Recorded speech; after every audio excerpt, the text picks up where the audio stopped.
Yield back to the gentlelady from Indiana. Will the gentlelady yield? I need to get to my question. Sorry. All right. Attorney General, you had a very moving statement about your grandparents coming here from Belarus to live in the country without fear of prosecution.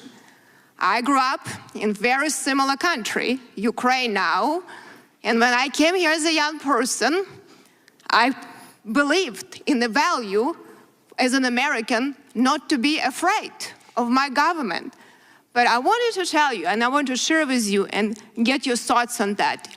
Are you aware that a lot of Americans are now afraid of being prosecuted by your department? Are you aware about that? Are you aware of that? I'm just saying, are you aware or not? I think that constant attacks on the department and saying no, it's not attacks. Well, let me give you an example. I don't know. We talk about January 6th. People. I'm sorry? Here, there are some people came on January 6th. There probably were some people that came on January 6th here, you know, that had bad intent. But a lot of good Americans from my district came here because they are sick and tired of this government not serving them. They came with strollers and the kids, and there was chaotic situation because the proper security wasn't provided. That's a question that was answered really why. Why we debated for 45 minutes on the floor and didn't stop the debate after the people broke into the Capitol.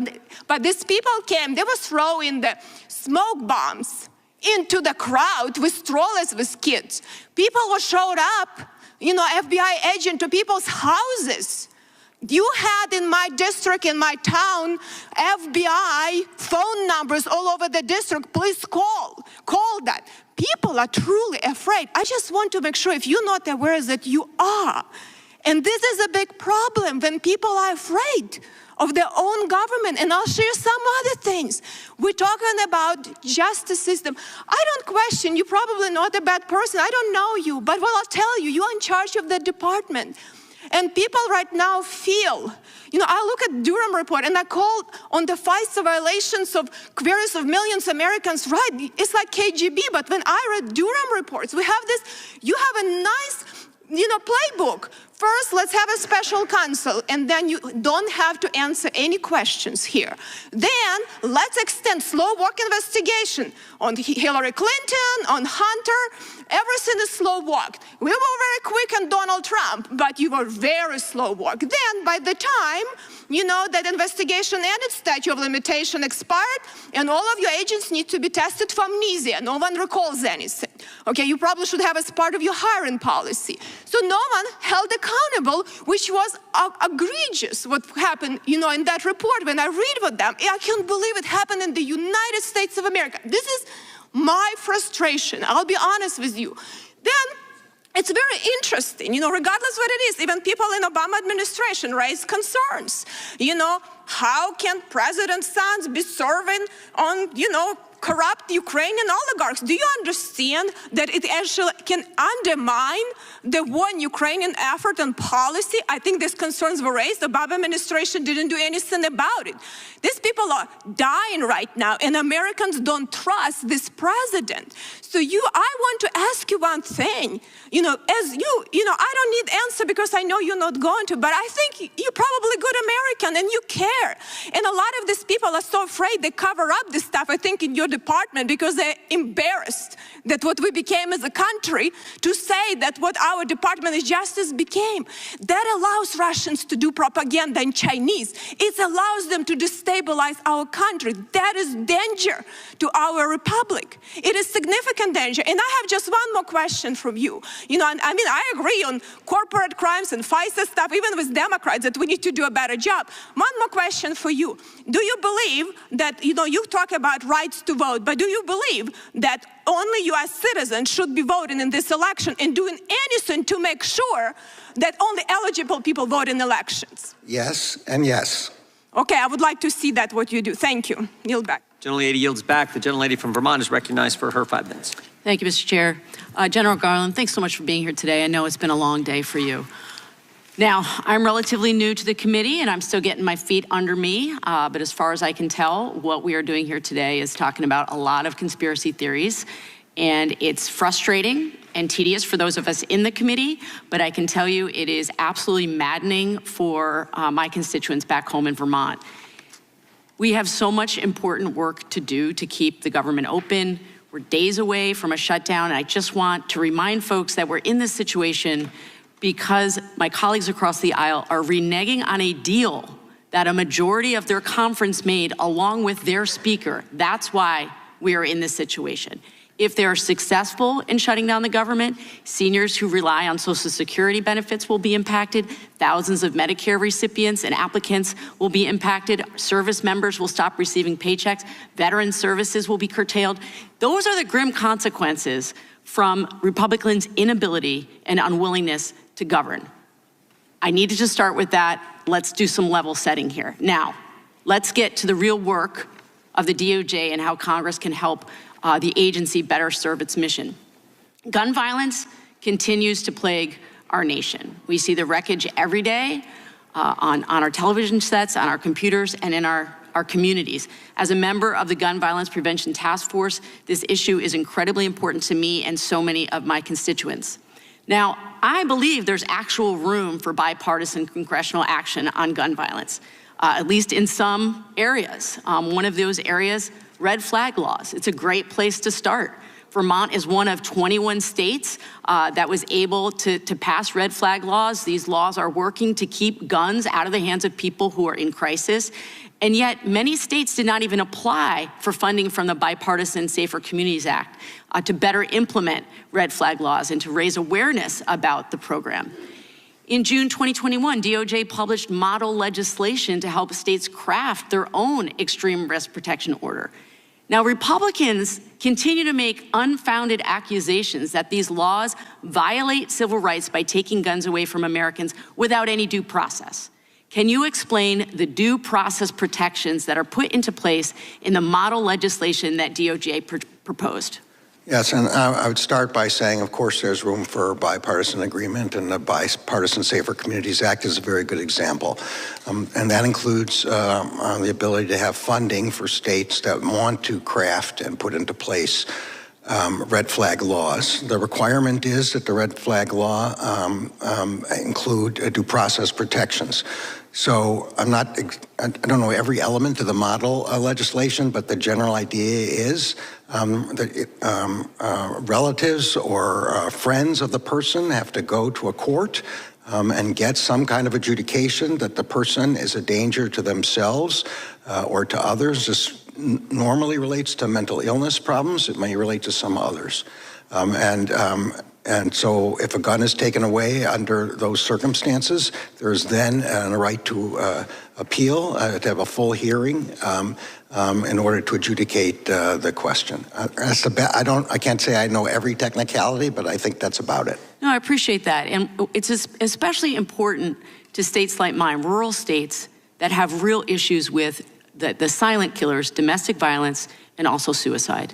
And so these are instances in which red flag laws can really make a difference. Shifting gears here, I, along with Senator Warren and 20 of our colleagues, recently submitted a comment letter applauding the draft merger guidelines and urging agencies to finalize them. Corporate concentration remains a pressing problem for the U.S. economy, and I fear that we're falling behind in this area, and American consumers continue to feel the pain because of this. With the introduction of the draft merger guidelines, how does the department plan to ensure that future mergers and acquisitions do not stifle competition or harm consumers? Because that's often the pushback that we get. Yeah, I think obviously the intention of the merger guidelines is to set forth the enforcement policy of the department. The different generations of the guidelines, which I hate to say it, go all the way back to the time when I was in law school, have been adopted and or been helpful to generations of judges. I've sat on at least 2 or 3 merger cases myself where we use some of the learning from the merger guidelines, and the current guidelines reflect really an adjustment to the current technology, two-sided platforms, network effects that simply did not exist at the time that the last set of merger guidelines were passed. Thank you, Attorney General. Just briefly in closing, last year you spoke on the subject and said that DOJ's enforcement against corporate crime has waxed and waned, but it's waxing again. That is news to my ears. Thank you so much for your service. I yield back.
the chase and the hunt, and I set the pace when I'm running. I always take what I want and I always give it 100. Don't need a bank, no I'm funded. Play the game like it's nothing. I'm always thankful for something. Don't take for granted, stay humble. Now wake up! It's time to look at the enemy. Look in the mirror if he is no friend to me. It's not working out, maybe it's the chemistry. It's time to break up so I can make a better me. Better believe in your mind, cause it's everything. You can mold, shape, find almost anything. All it takes is some time and some clarity to find your identity. It's mind over everything.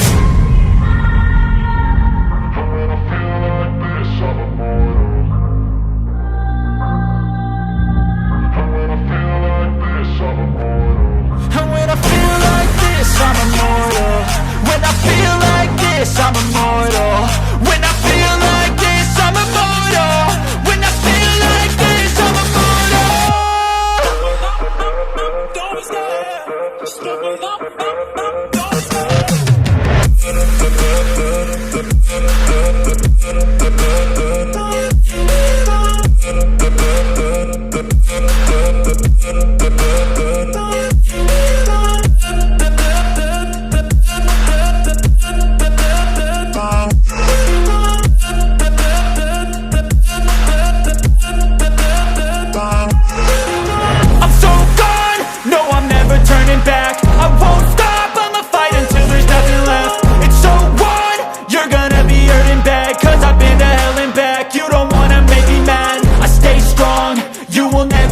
Crack. And if you get in my way, you gonna feel the wrath.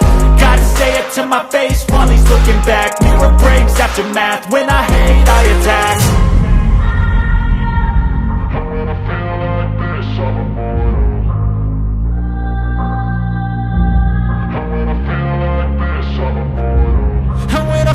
like this, I'm immortal. When I feel like this, I'm immortal. When I feel like this, I'm immortal. When I feel like this, I'm immortal. Don't stop. Just look up. Don't stop.